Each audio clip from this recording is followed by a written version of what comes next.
Hello and welcome to the Strange Tales podcast presented by me, your host Winston R. Douglas. We are a podcast that looks at weird and wonderful tales from history, true crime, conspiracies and much more. I will try to cover various topics from different eras. Hopefully we can take a journey through history together. If you are a first-time listener, please look back on our previous episodes. If you are a returning listener, thank you for your continual support. If you enjoy the podcast, please smash that gorgeous like button, and subscribe so that you will be notified to future shows. Also, if you could write a 5-star review, that would really help us get the word out, so other people can enjoy the podcast as well. You can follow me on Twitter, Facebook, and YouTube at Strange Tales Pod. Or you can message me at strangetalespod@gmail.com, with feedback or ideas on future shows. If you would like to support the podcast, you can do so through Patreon. Go to patreon.com/strangetalespod, where we have plans from as little as $3 a month, and you can opt out any time. Any help is much appreciated. This week we look into the North Hollywood shootout that was a confrontation between two heavily armed and armored bank robbers, Larry Phillips Jr. and Emil Mătăsăreanu, and members of the LAPD in the North Hollywood district of Los Angeles, California, United States on February 28, 1997. 12 police officers and 8 other civilians were injured, and numerous vehicles and other property were damaged or destroyed by the nearly 2,000 rounds of ammunition fired by the robbers and police. Phillips and Matasareanu entered and robbed Bank of America's North Hollywood branch. The two robbers were confronted by LAPD officers when they exited the bank, and a shootout between the officers and robbers ensued. The robbers attempted to flee the scene, Phillips on foot and Matasareanu in their getaway vehicle, while continuing to exchange fire with the officers. Larry Eugene Phillips Jr., born September 20, 1970, and the Romanian disciple Stefan Emilian Emil Mătăsăreanu, born July 19, 1966, first met at a Gold's Gym in Venice, Los Angeles, California, in 1989. Larry Eugene Phillips had a mutual interest in weightlifting, bodybuilding, and firearms. Before meeting, Phillips was a habitual offender, responsible for multiple real estate scams and counts of shoplifting. Mătăsăreanu was a qualified electrical engineer and ran a relatively unsuccessful computer repair business. On July 20, 1993, Phillips and Mătăsăreanu robbed an armored car outside a branch of First Bank in Littleton, Colorado. On October 29, they were arrested in Glendale, northeast of Los Angeles, for speeding. A subsequent search of their vehicle, after Phillips surrendered with a concealed weapon, found 2 semi-automatic rifles, 2 handguns, more than 1,600 rounds of 7.62 x 39 mm rifle ammunition, 1,200 rounds of 9 x 19 mm parabellum and .45 ACP handgun ammunition, radio scanners, smoke bombs, improvised explosive devices, body armor vests, and 3 different California license plates. Initially charged with conspiracy to commit robbery, both served 100 days in jail and were placed on 3 years of probation. After their release, most of their seized property was returned to them, except for the confiscated firearms and explosives. On June 14, 1995, Phillips and Mătăsăreanu ambushed a Brinks armored car in Winnetka, killing one guard, Herman Cook, and seriously wounding another. In May 1996, they robbed 2 branches of Bank of America in the San Fernando Valley area of Los Angeles, stealing approximately $1.5 million. The pair were dubbed the high-incident bandits by investigators due to the weaponry they had used in 3 robberies prior to their attempt in North Hollywood.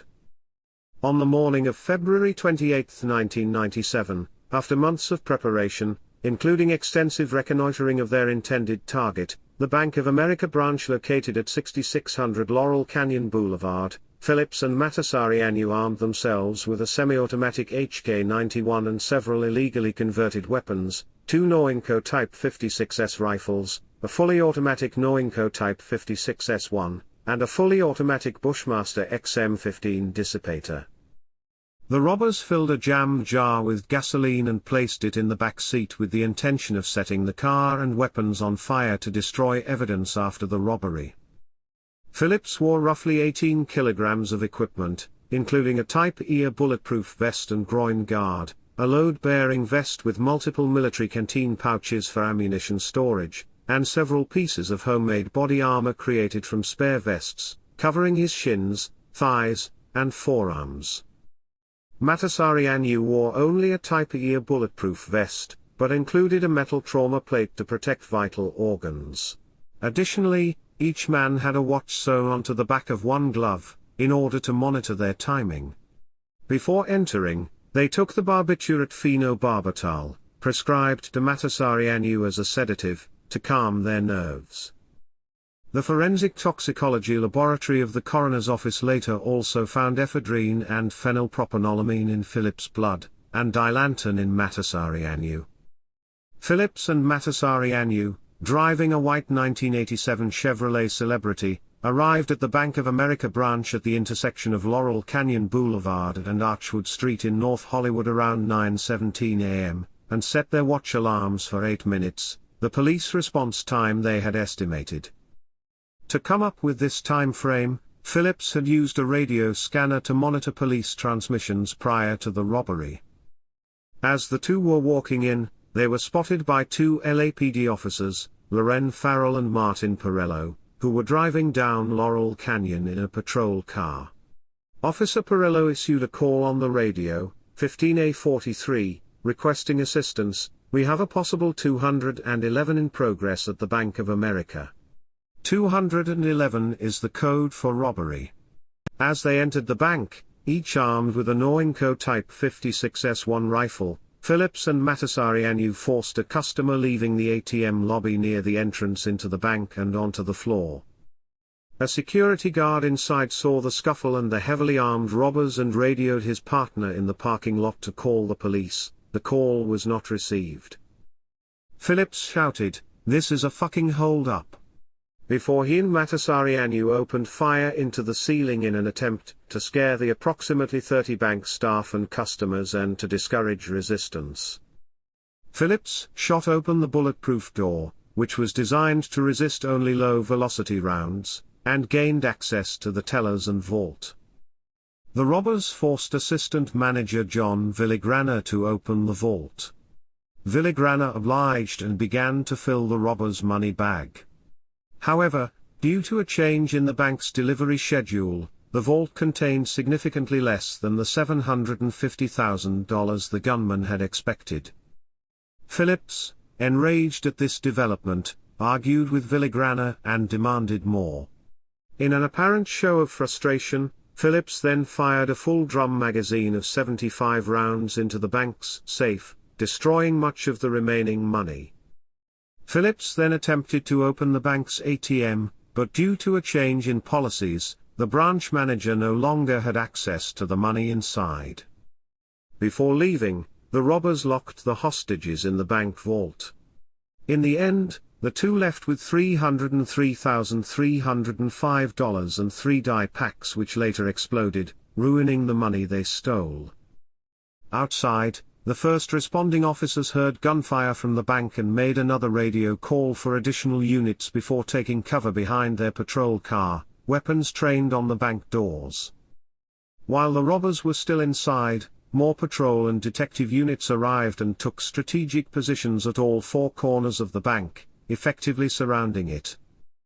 At approximately 9:24 a.m., Phillips exited through the north doorway and after spotting a police cruiser 60 meters away, opened fire for several minutes, wounding 7 officers and 3 other civilians. He also fired at an LAPD helicopter flown by Charles D. Perigi Jr. which was surveying above, forcing it to withdraw to a safer distance. He briefly retreated inside, then re-emerged through the north doorway, while Matasareanu exited through the south exit. Phillips and Matasareanu began to engage the officers, firing sporadic bursts into the patrol cars that had been positioned on Laurel Canyon in front of the bank. Officers, armed with standard Beretta 92F, Beretta 92F's 9mm pistols, Smith & Wesson Model 15.38 caliber revolvers, and a 12-gauge Ithaca Model 37 pump-action shotgun, immediately returned fire. The officer's weaponry could not penetrate the body armor worn by Phillips and Matasareanu, and most of the LAPD officers' service pistols had insufficient range and poor accuracy at long distances. An officer was heard on the LAPD police frequency approximately 10 to 15 minutes into the shootout, warning other officers that they should not stop the getaway vehicle. "They've got automatic weapons, there's nothing we have that can stop them." Additionally, the officers were pinned down by the heavy spray of gunfire coming from the robbers, making it difficult to attempt a headshot. Several officers acquired 5 AR-15 style rifles from a nearby gun store to combat the robbers. 2 locations adjacent to the north parking lot provided good cover for officers and detectives. Police likely shot Phillips and his rifle with their handguns while Phillips was still firing and taking cover near the 4 vehicles adjacent to the north wall of the bank: gray Honda Civic, Ford Explorer, white Acura Legend, and Chevrolet Celebrity. One location that Officer Zelensky of Valley Traffic Division used for cover was the Del Taco restaurant west wall 107 meters from Phillips. Officer Zelensky fired 86 9mm rounds at Phillips and may have hit Phillips at least once. The other location that proved advantageous for the LAPD was the backyard of 6641 Agnes Avenue. A cinder block wall provided cover for detectives who shot at and may have struck Phillips with 9mm rounds from their pistols. Detective Bancroft fired 17 rounds and Detective Harley fired between 15 and 24 rounds at Phillips from a distance of approximately 17 meters. After Matasareanu backed the Chevrolet Celebrity out of the handicapped space in the north parking lot, Phillips received a gunshot wound to his left wrist, based upon helicopter news footage that showed him react to pain. At the same approximate time, LAPD gunfire struck the Heckler & Koch rifle that Phillips was firing, rendering it inoperable with a penetration to the receiver. Phillips discarded it and rearmed himself with another assault rifle from the trunk of the sedan. After LAPD radio operators received the second officer down call from police at the shootout, a tactical alert was issued. The SWAT team Donnie Anderson, Steve Gomez, Peter Weiriter and Richard Massa arrived 18 minutes after the shooting had begun. They were armed with AR-15s, and wore running shoes and shorts under their body armor, as they had been on an exercise run when they received the call. Upon arrival, they commandeered a nearby armored truck, which was used to extract wounded civilians and officers from the scene. Deaths of the gunman. While still in the parking lot, Matasareanu was shot 3 times in the right buttock, the right leg, and the left forearm, forcing him to abandon his duffel bag of money, enter the getaway vehicle, and start the engine. Phillips retrieved the HK-91 from the open trunk and continued firing upon officers while walking alongside the sedan, using it for cover. As Phillips approached the passenger's side of the getaway vehicle, he was hit in the shoulder and his rifle was struck in the receiver and magazine by bullets fired by police. After firing a few more shots with one arm, Phillips discarded the HK-91 and retrieved the Noinco Type 56 before exiting the parking lot and retreating onto the street while Matasareanu drove down the road. 9:52 a.m., Phillips turned east on Archwood Street and took cover behind a parked semi-truck where he continued to fire at the police Lieutenant Michael Ranshaw, officers Conrado Torres, John Caporelli, and Ed Brentelinger until his rifle jammed. Unable to clear the jam, he dropped the rifle and drew a Beretta 92F's pistol, which he began firing. He was then shot in the right hand by Officer Conrado Torres, causing him to drop the pistol. After retrieving it, he placed the muzzle under his chin and fired. As he fell, an unknown patrol officer shot him in the upper torso, severing his spine. Either bullet may have been fatal. Officers across the street continued to shoot Phillips' body several times while he was on the ground. After the firing had stopped, officers in the area surrounded Phillips, handcuffed him, and removed his ski mask. Matasareanu's vehicle was rendered inoperable after 2 of its tires were shot out and the windshield covered in bullet holes. At 9:56 a.m., he attempted to carjack a yellow 1963 Jeep Gladiator on Archwood by shooting at the driver, who fled on foot, 3 blocks east of where Phillips died. He quickly transferred all of his weapons and ammunition from the getaway car, but was unable to operate the Jeep due to the driver engaging the electrical kill switch before fleeing. As KCBS and KCAL helicopters hovered overhead, a patrol car driven by SWAT officers Donnie Anderson, Steve Gomez, and Richard Massa quickly arrived and stopped on the opposite side of the truck to where the Chevrolet was stopped. Matasareanu left the truck, took cover behind the original getaway car, and engaged them in 2.5 minutes of almost uninterrupted gunfire. Matasareanu's chest armor deflected a double tap from SWAT officer Anderson, which briefly winded him before he continued firing. Anderson fired his AR-15 below the cars and wounded Matasareanu in his unprotected lower legs. He was soon unable to continue and put his hands up to show surrender. Seconds after Matasareanu's capitulation, officers rushed him to pin him down. As he was being cuffed, SWAT officers asked for his name, to which he replied Pete. When asked if there were any more suspects, he reportedly said, "Fuck you. Shoot me in the head." Ambulance personnel were following standard procedure in hostile situations by refusing to enter the hot zone, as Matasareanu was still considered to be dangerous, because there were still reports or the belief that there was a third gunman still loose. Some reports indicate that he was lying on the ground with no weapons for approximately an hour before ambulances arrived, and was groaning in pain and pleading for help. The police radioed for an ambulance, but Matasareanu, loudly swearing profusely and still goading the police to shoot him, died before the ambulance and EMTs were allowed to reach the scene almost 70 minutes later. Later reports showed that Matasareanu was shot 29 times in the legs and died from trauma due to excessive blood loss coming from 2 gunshot wounds in his left thigh. Most of the incident, including the death of Phillips and surrender of Matasareanu, was broadcast live by news helicopters, which hovered over the scene and televised the action as events unfolded. Over 300 law enforcement officers from various forces had responded to the citywide TAC alert. By the time the shooting had stopped, Phillips and Matasareanu had fired about 1,100 rounds, approximately around every 2 seconds. It was speculated during news reports that Phillips had legally purchased 2 of the Noinco Type 56s and then illegally converted them to full automatic. However, as Phillips was a convicted felon, it was not possible for him to legally purchase firearms.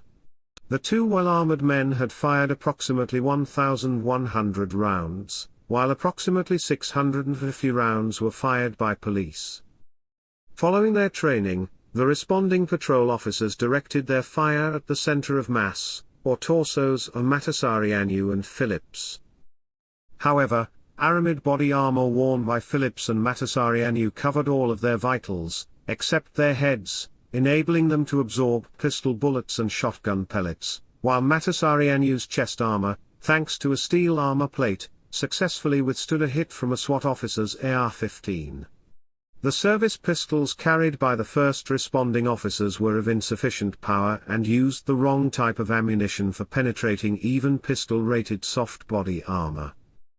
Furthermore, the police were pinned down by fully automatic suppressive fire, making it difficult for them to execute the type of well-aimed return fire that would be required to attempt headshots. Phillips was shot 11 times, including his self-inflicted gunshot wound to the chin, while Matasareanu was shot 29 times. Injuries: 12 police officers and 8 civilians were injured in the shootout.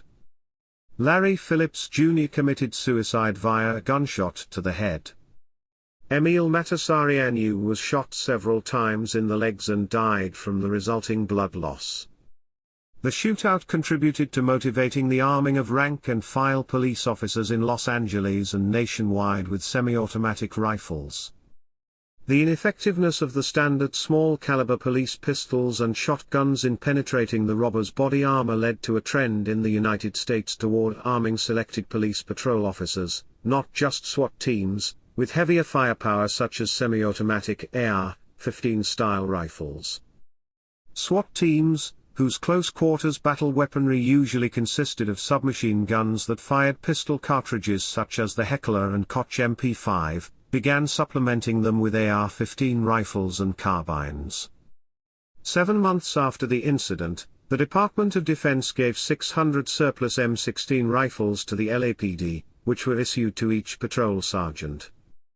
LAPD patrol vehicles now carry AR-15s as standard issue, with bullet-resistant Kevlar plating in their doors as well.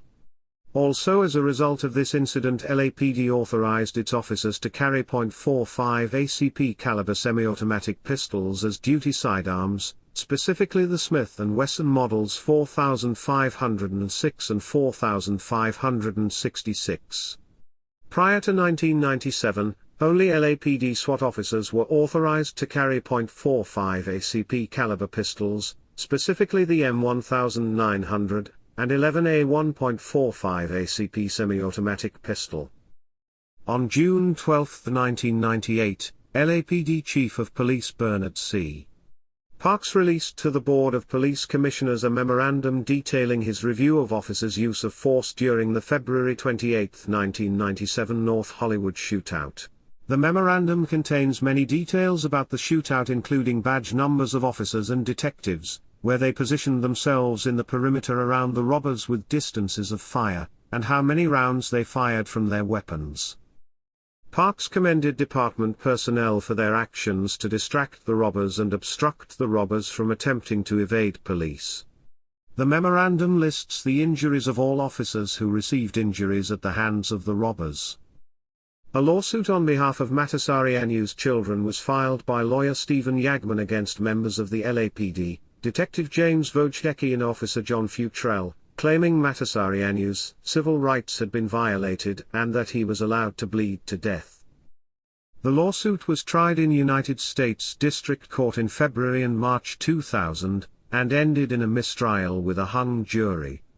The suit was later dropped when Matasareanu's family agreed to dismiss the action with a waiver of malicious prosecution. The year following the shootout, 18 officers of the LAPD received the Departmental Medal of Valor for their actions, and met President Bill Clinton. In 2003, a film about the incident was produced, titled 44 Minutes, The North Hollywood Shootout.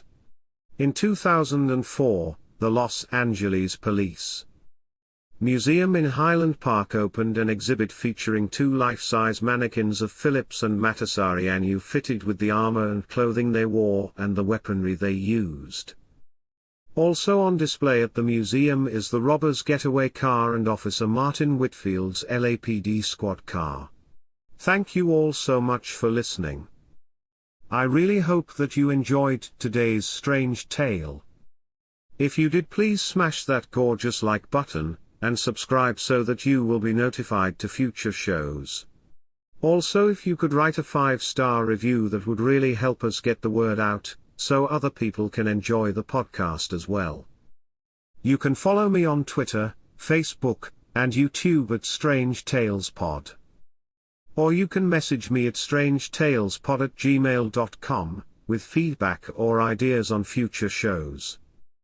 If you would like to support the podcast, you can do so through Patreon. Go to patreon.com/strangetalespod, where we have plans from as little as $3 a month, and you can opt out anytime. Any help is much appreciated. This is me, your host Winston R. Douglas, signing out for now. Thanks again, hope to see you again soon.